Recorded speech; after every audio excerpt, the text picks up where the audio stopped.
ang pamilya niya ng pagkain, damit, bahay. Tapos napag-aral niya yung mga anak niya. Hanggang sasabihin ng mga tao, "Aba, mahusay siyang ama." Pero kapag babae ka,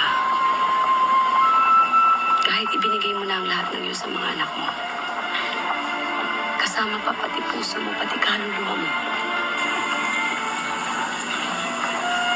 parang hindi pa rin sapat na tawagin kang mabuting ina.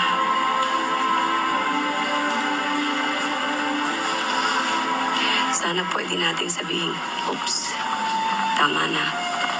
Hanggang dyan na lang pagiging nanay ko."